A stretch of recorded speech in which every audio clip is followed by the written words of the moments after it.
ನಮಸ್ತೆ ವೀಕ್ಷಕರೇ, welcome back to Pratibha channel. ಇವತ್ತು ನಾನು ಡಿಫ್ರೆಂಟಾಗಿ ಚಿಕನ್ ಗ್ರೇವಿ ಮಾಡ್ತಿದ್ದೀನಿ. ನೀವು ಕೂಡ ಟ್ರೈ ಮಾಡಿ. ತುಂಬಾ ಸುಲಭವಾಗಿ ಹಾಗೂ ಬೇಗನೆ ಮಾಡುವಂತಹ ರೆಸಿಪಿ. ಹಾಗಾದರೆ ತಡೆ ಯಾಕೆ, ಮಾಡೋ ವಿಧಾನ ನೋಡೋಣ. ಮೊದಲಿಗೆ ನಾನಿಲ್ಲಿ 1 ಕಟ್ಟಿನಷ್ಟು ಕೊತ್ತಂಬರಿ ಸೊಪ್ಪು,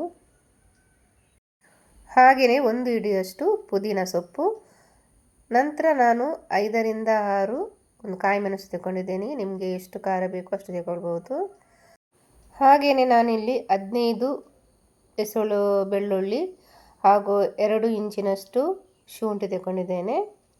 ನಂತರ 2 ಸ್ಪೂನಿನಷ್ಟು ಜೀರಿಗೆ, ಸ್ವಲ್ಪ ಮೆಂತೆ ಹಾಗೂ ಕೆತ್ತೆ ಲವಂಗ, ನಂತರ 1/4 ಕಪ್ಪಿನಷ್ಟು ಕರಿಮೆಣಸು. ಇಷ್ಟು ಐಟಮ್ ಬೇಕು. ಇದನ್ನೆಲ್ಲ ನಾವು ಮಿಕ್ಸಿಗೆ ಹಾಕಿ ಗ್ರೈಂಡ್ ಮಾಡ್ಕೋಬೇಕು.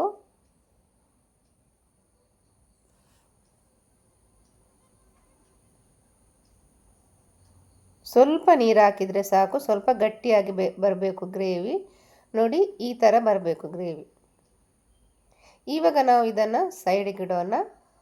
ನಾವಿಲ್ಲಿ ಒಂದು ಪ್ಯಾನಿಗೆ ತುಪ್ಪ ಹಾಕ್ತಿದ್ದೀನಿ.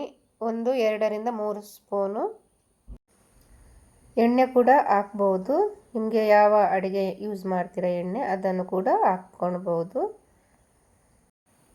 ತುಪ್ಪವು ಚೆನ್ನಾಗಿ ಕರಗಿದ ನಂತರ ನಾವಿಲ್ಲಿ ಒಗ್ಗರಣೆ ಸೊಪ್ಪನ್ನು ಹಾಕೋಬೇಕು. ತುಪ್ಪದಲ್ಲಿ ಸ್ವಲ್ಪ ಫ್ರೈ ಆದರೆ ಸಾಕು. ಇದು ಸ್ವಲ್ಪ ಕಾಯ್ದ ನಂತರ ನಾನಿಲ್ಲಿ ದೊಡ್ಡ ಈರುಳ್ಳಿಯನ್ನು ತಗೊಂಡಿದ್ದೇನೆ. ಇದನ್ನು ಸಣ್ಣದಾಗಿ ಕಟ್ ಮಾಡ್ಕೊಂಡಿದ್ದೇನೆ. ಇದು ಕೂಡ ತುಪ್ಪದಲ್ಲಿ ಚೆನ್ನಾಗಿ ಫ್ರೈ ಆಗಬೇಕು. ಕಲರ್ ಚೇಂಜ್ ಆಗುವ ತನಕ ನಾವು ಫ್ರೈ ಮಾಡ್ಕೊಳ್ತಾ ಇರಬೇಕು.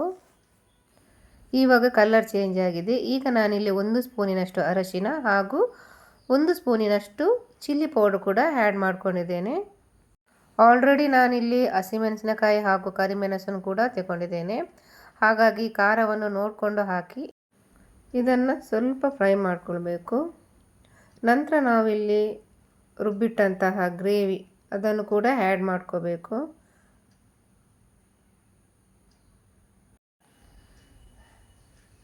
ಇದನ್ನು ಕೂಡ ತುಪ್ಪದಲ್ಲಿ ಚೆನ್ನಾಗಿ ಫ್ರೈ ಮಾಡಬೇಕು.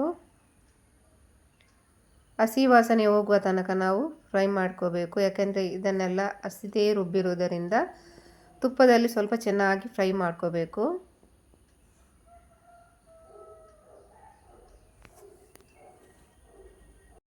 ಮಸಾಲೆ ಎಲ್ಲ ಚೆನ್ನಾಗಿ ಫ್ರೈ ಆದ ನಂತರ ನಾನಿಲ್ಲಿ ಚಿಕನ್ ಹಾಕೋತಿದ್ದೇನೆ. ನಾನಿಲ್ಲಿ 1 kgಯಷ್ಟು ಚಿಕನ್ ತಗೊಂಡಿದ್ದೇನೆ.